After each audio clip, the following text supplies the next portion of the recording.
बोस के विषय में आपने पढ़ा होगा भी, आदरणीय भ्राता जी बैठे हैं, उनकी चर्चा IRS की चल रही थी। तो सुभाष चंद्र बोस जी ने उस समय पर वो जो उसकी उनकी परीक्षाएं थी, जो मानक था उसको पास किया था। अनपढ़ लोग नहीं थे, उन लोगों ने देश की आजादी के लिए काम किया, जो बहुत वेल एजुकेटेड थे, पढ़े लिखे थे, समझदार थे, और उनके बलबूते पर फिर धीरे धीरे क्रांति फैली। आपको आश्चर्य होगा, भगत सिंह भाग नहीं सकते थे क्या? जब असेंबली में बम फेंका गया तो क्या वहां से भाग नहीं सकते थे? वो तो वहां का इतिहासकार उस समय पर लिखता है कि जब बम फेंका गया तो जो जज साहब थे वो भी उसमें मेज के नीचे को धंस गए, छुप गए, कोई पकड़ने वाला सामने नहीं था, क्योंकि अंग्रेज की जो पुलिस थी उस समय पर वो किनारे हो गई, भाई हम क्यों मरेंगे, क्या पता इसके पास में और क्या क्या है। और आपको एक और नया इतिहास बता रहा हूं मैं, विजय सिंह पथिक का नाम आप लोगों ने सुना होगा। जब मैंने इतिहास पढ़ा, मैं लिख रहा हूं, कुछ हो सकता है कि कब पूरा होगा इतिहास ये मुझे नहीं पता, लेकिन बहुत कुछ छूट गया है। आपको आश्चर्य होगा, इन क्रांतिकारियों ने जो बम बनाने सीखे थे वो बम बनाने विजय सिंह पथिक ने बताए थे उनको। विजय सिंह पथिक ने बम बनाने सिखाए थे, और वो सीख करके विद्या को लेकर के उन्होंने तब ये बम बनाया। जब वहां पर बम फोड़ा उन्होंने तो भाग सकते थे, लेकिन ये प्रश्न पूछा गया भगत सिंह से, तुम भागे क्यों नहीं? उस समय पर कुछ खाका लिखा है किसी कवि ने, जरा आनंदित होकर के लाइनें सुनिएगा, आपको अच्छा लगेगा। भगत ने फेंका बम, वो बोला धमाधम, ये दो दीवाने मिलके चले हैं साइकिल पे, चले हैं दिखाने को कमाल, चले हैं दिखाने को कमाल, चले हैं दिखाने को कमाल, ये दो दीवाने मिलके चले हैं साइकिल पे, ये दो दीवाने मिलके चले हैं साइकिल पे, चले हैं दिखाने को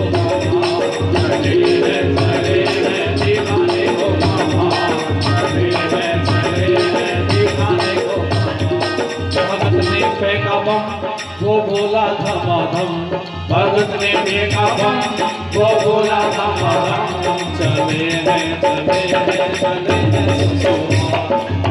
हैं चले हैं दीवाने को ये दो दीवाने मिलके चले हैं साइकिल पे, ये दो दीवाने मिलके चले हैं साइकिल पे, चले हैं दीवाने को चले हैं दीवाने को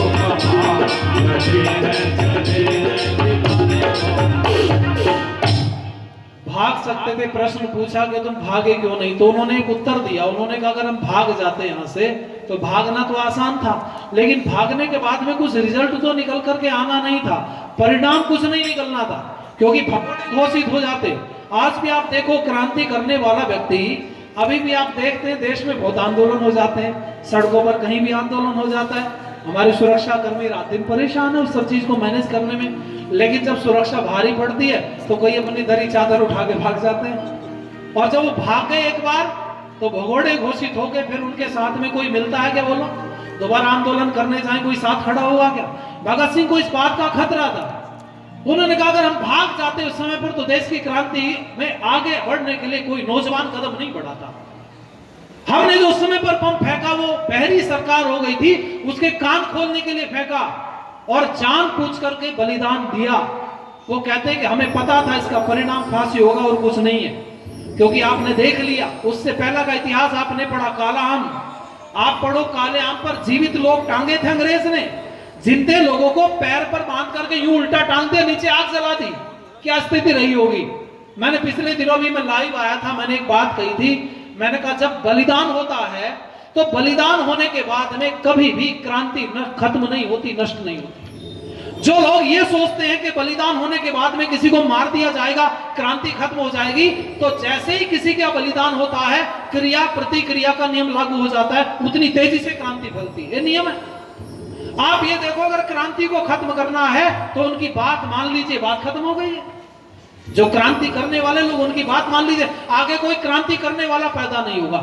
लेकिन उन्होंने बात नहीं मानी और वो कहते हैं कि हमें पता था इसका परिणाम फांसी होगा। एक और इनके साथ में था, 3 लोग थे, राजगुरु, सुखदेव और भगत सिंह। सुखदेव कहां पैदा हुए? लुधियाना में। सुखदेव थापर नाम था। और मैं आप लोगों से निवेदन करूंगा कि माता पिताजी उस समय पर उनके चल बसे तो ताऊ जी ने उनका पालन पोषण किया। ये जो लोग हैं इनको अगर आप इनकी बैकग्राउंड में जाकर के देखें तो कहीं ना कहीं बड़ा परिश्रम पुरुषार्थ लेकर के पैदा हुए, बचपन से बहुत सारी चीजें झेल करके लोग आगे आए। वो कहते हैं, उनसे पूछा गया तुम भाग सकते थे, तो उन्होंने कहा मैं नहीं भागा, क्योंकि अगर मैं भागता तो देश का नौजवान इस क्रांति से भाग जाता। मुझे पता है ये देश में अंग्रेज ज्यादा दिन तक टिकने वाले नहीं है, मेरा बलिदान रंग लाएगा, और मेरा बलिदान होने के बाद में हजारों नौजवान इस देश की क्रांति में कूद पड़ेंगे। यही हुआ। कई बार जब हम पढ़ते हैं इतिहास तो हमारे पास भी तो पुस्तकों से ही आता है, हमारे पास और कोई सोर्स तो है नहीं। जो पुस्तकें हम इतिहास पढ़ते हैं वहीं से हमारे पास में डेटा उपलब्ध होता है कि ये सब चीजें कहां से निकल करके आई। तो हम जब पढ़ते तो आज का जो दिन रखा गया 22 मार्च का, कहा तो ये जाता है कि उस समय पर पत्र लिखने के लिए गांधी जी पर दबाव भी बनाया गया कि आप अंग्रेज को पत्र लिख दें तो उनकी फांसी टल सकती है, और बहुत सारी बातें, एक योजना बनाई गई कि सुबह को घेर लिया जाए।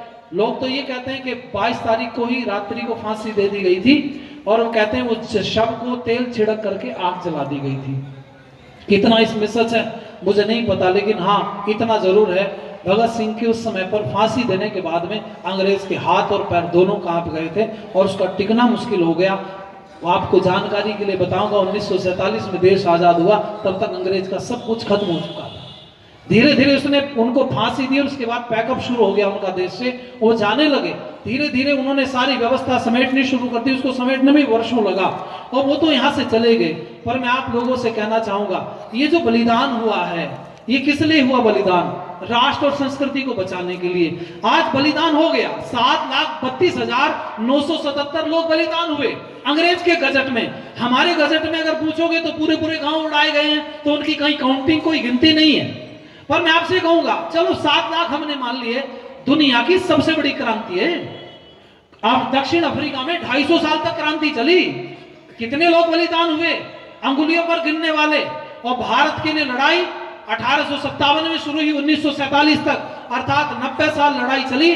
90 साल में दुनिया का ये पहला देश है जहां 7,32,977 लोग बलिदान हुए। सैकड़ों साल तक चलने वाली क्रांति में 100 लोग बलिदान नहीं हुए, और उसका कारण यह है कि इस देश की माताओं ने वीर सपूतों को जन्म दिया हर काल में। मैं आप लोगों से निवेदन करूंगा, इलाई ने जरा मेरे साथ मिलकर के गुनगुनाइए, अच्छा लगेगा। बुलबुलों घर तुम्हारा चमन लुट गया, आशियाना बनाने कहाँ जाओगे, फूल फल ना लगेंगे किसी डाल पर, चहचहाने बताओ कहाँ जाओगे, बुलबुलों घर तुम्हारा चमन लुट गया, बुलबुलों घर तुम्हारा चमन लुट गया, बुलबुलों घर तुम्हारा चमन लुट गया। आग ही आग है ना हुई मंद है, आग ही आग है ना हुई मंद है, चल रहे आ नहीं गंद है, बागवान देख कर भी सुना बंद है, बागवान देख कर भी सुना बंद है, दर्द अपना बताने कहाँ जाओगे, बुलबुलों घर तुम्हारा चमन लुट गया, बुलबुलों घर तुम्हारा चमन लुट गया, बुलबुलों घर तुम्हारा चमन लुट गया। ये हमारा चमन रंग बिरंगी चमन, ये हमारा चमन रंग बिरंगी चमन, हम रहे न रहे पर रहेगा वतन, ये हमारा चमन रंग बिरंगी चमन, हम रहे न रहे पर रहेगा वतन, फड़फड़ा कर उठो जोर बाजू मलो, फड़फड़ा कर उठो जोर बाजू मलो, गिरी ने आजमाने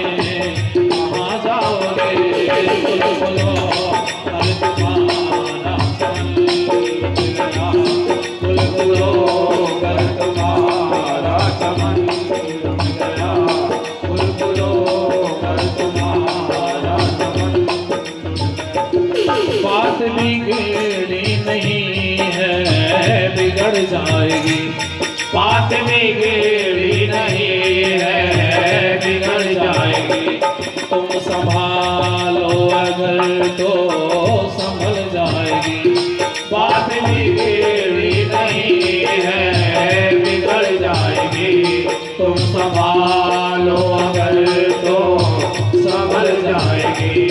हाथ से वक्त हीरा अगर खो गया, हाथ से वक्त हीरा अगर खो गया, तुम उसे ढूंढ पाने कहाँ जाओगे, बोलो अगर तुम्हारा चमन गया, आशियाना बनाने कहाँ जाओगे, फूल फल डालेंगे किसी डाल पर, चहचहाने बनाओ कहाँ जाओगे, बोलो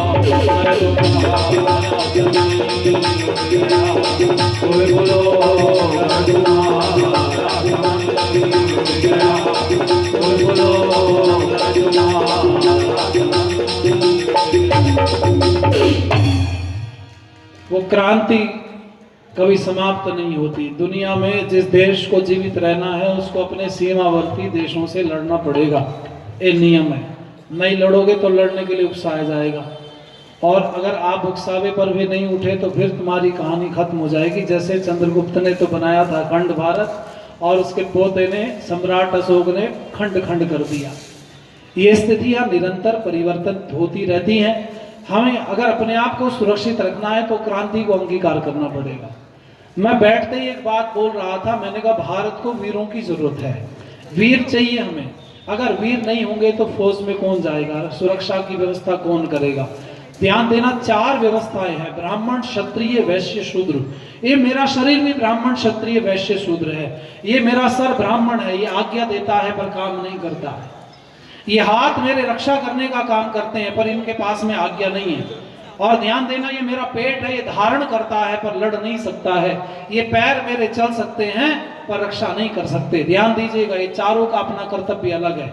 इस ब्राह्मण ने आज्ञा दी, अगर कोई शत्रु सामने से आता है तो पहले क्षत्रिय आगे आते हैं। हाथ मेरे क्षत्रिय हैं तो हाथ आगे आते हैं। कोई तलवार चलाए, कुछ भी भाला लाठी फेंके तो आप पैर आगे नहीं करते, आप क्या करते हो, बोलो हाथ। हाथ आपके क्षत्रिय हैं। ये पेट ये धारण करता है, सबको बंटवारा देता है। आपके सर में दर्द है तो गोली पेट में जाएगी, पैर में दर्द है तो भी टैबलेट बोलो पेट में जाएगी। सबको बांटता ईमानदारी से, जिसको जहां जितनी जरूरत होती है उसको उतना ही देता है। दिमाग ज्यादा काम करता है तो उसको एनर्जी ज्यादा दे देता है। हाथ पैर उतना काम नहीं करते तो उतनी एनर्जी उनको नहीं मिलती। हम लोग जो वायु का सेवन करते हैं उसका भी 65% हिस्सा तो मस्तिष्क को जाता है।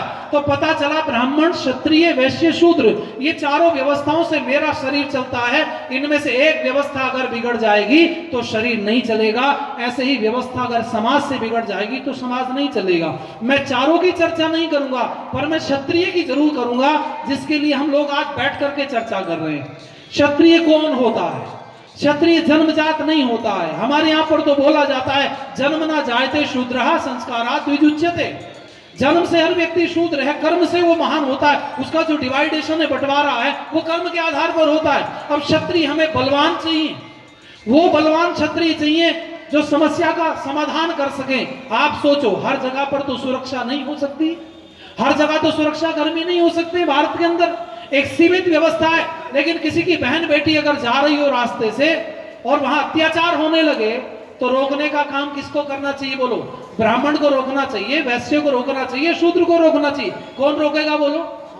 क्षत्रिय रोकेगा। लेकिन उसका एक तरीका है, कानून के दायरे में रह करके उस काम को करेगा।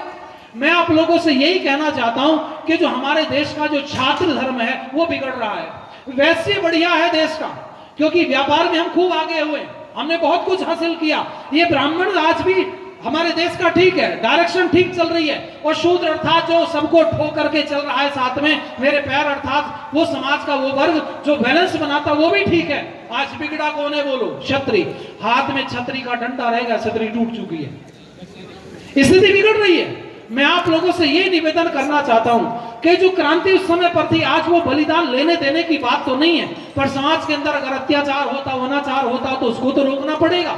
3 मई 1999 को भारत के अंदर घुसपैठ हुई थी कारगिल के अंदर, आपने पढ़ा होगा। हमने जो युद्ध झेले 65, 71 और 99 का, मैंने उसको भली भांति पढ़ा। मैं पढ़ाने भी जाता हूं, कई बार यूनिवर्सिटीज में लेक्चर होते हैं इन सब टॉपिक्स पर।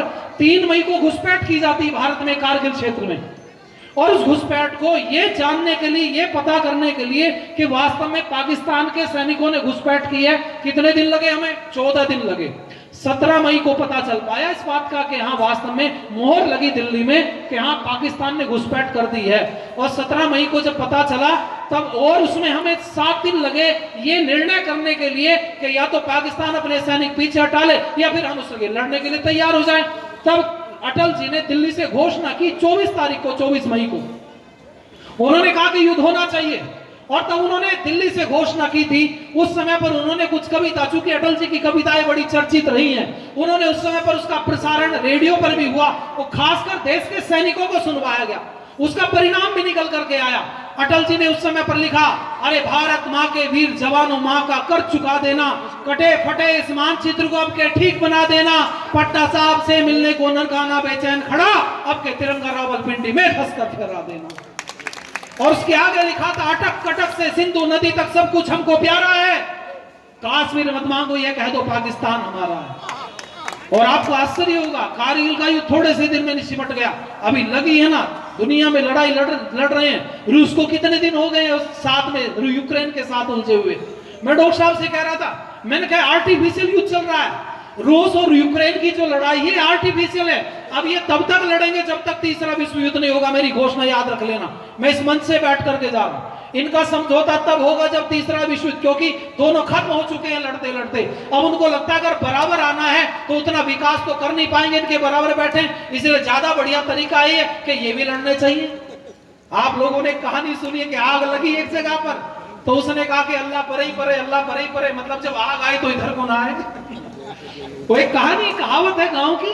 तो उन्होंने कहा जब अपना भी झोपड़ा जल गया तो उन्होंने कहा अल्लाह सब में, सब में, अल्लाह सब में, सब में।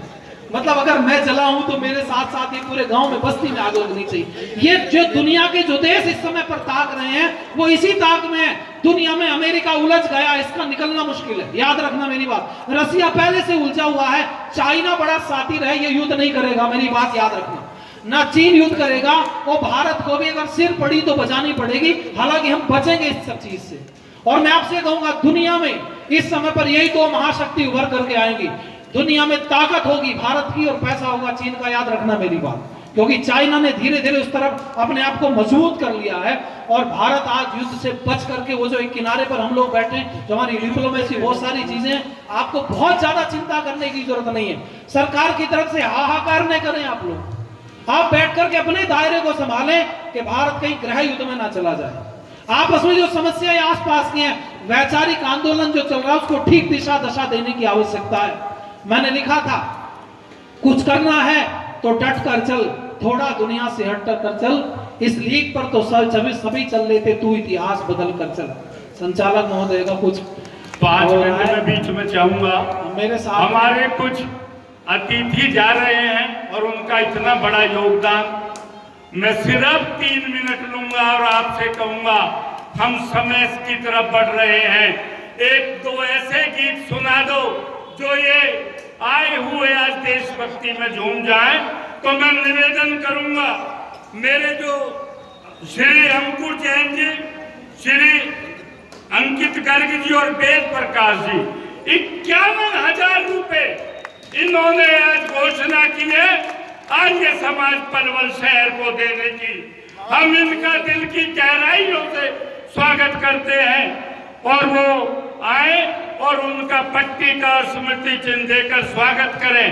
एक हमारे जो फरीदाबाद से आए कॉन्ट्रैक्टर श्री नीरज चौहान जी, जो पास के गांव मीतरौल के रहने वाले हैं, उन्होंने अपने भाई दीपक चौहान को भेजा और 21,000 रुपए उनकी घोषणा है आज इस कार्यक्रम में देने की। और हमारे जैसे विष्णु नमकीन वाले बैठे, कभी मांग लो कितना मांग लो, ऐसे बहुत साथी बैठे हैं मैं सबके नाम नहीं लेना चाहता। यथाशक्ति इस कार्यक्रम में अपनी वतन बनाओ तो हम भी जाने लगी चमन में जो आग भीषण उसे चमन में जो आग भीषण उसे बुझाओ तो हम भी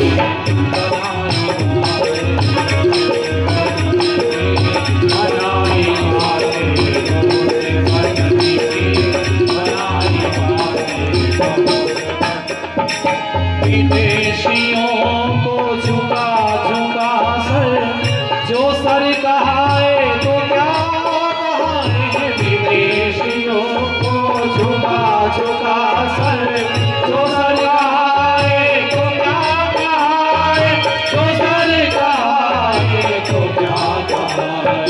कटा के सर घर भगत सिंह सा कटा के सर घर भगत सिंह सा सरदार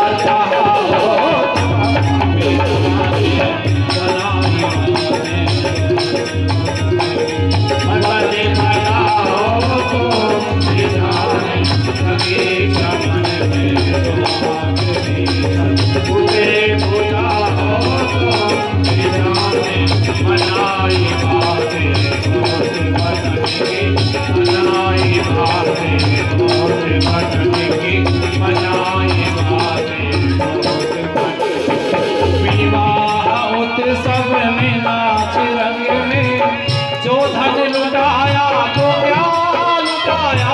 विवाह उत्सव में नाच रंग में जो धन लुटाया तो क्या लुटाया। जो धन लुटाया तो क्या लुटाया। स्वदेश हित भाषा जैसे स्वदेश हित भाषा जैसे जो धन लुटाया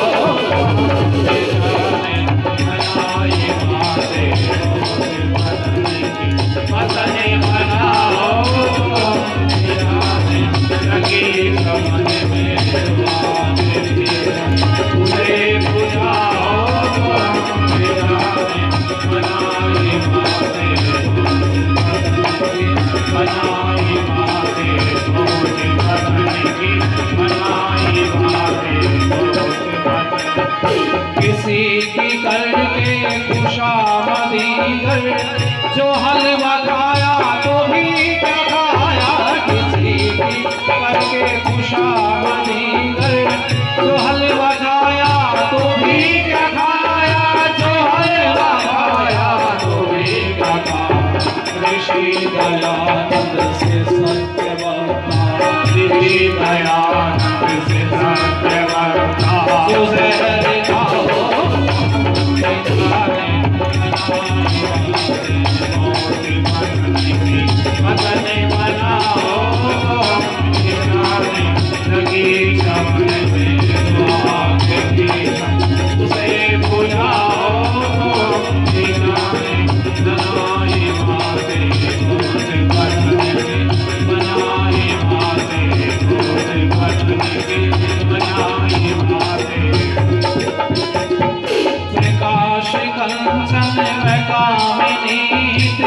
लहू बहाया तो क्या प्रकाश कंचन में कामिनी लहू बहाया तो क्या बहाया।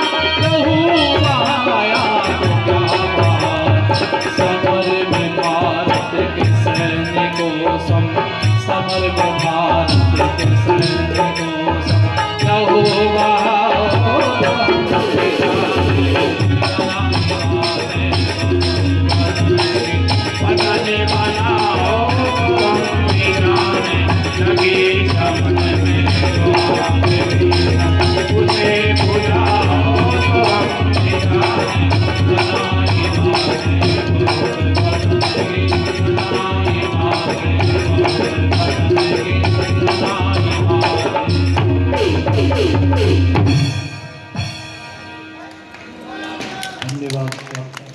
इसी कड़ी में जो हमारे आज विशिष्ट अतिथि और अतिथि हैं, मैं जितने भी हमारे स्वागत समिति के सदस्य हैं वो कृपया मेरे साथ आ जाएं मैं एक एक का सम्मान कराऊंगा तो समय बहुत बढ़ जाएगा। मैं उनके नाम ले रहा हूं जिनका सम्मान करना है, और सभी शहरारिय समाज के सदस्य जो स्वागत समिति है मैं और पदाधिकारी है वो आ जाए। मैं नाम ले रहा हूं उन अतिथियों के जो धन से तन से मन से हमारे लिए हर समय तैयार रहते हैं। उनका एक स्मृति चिन्ह देकर स्वागत करेंगे।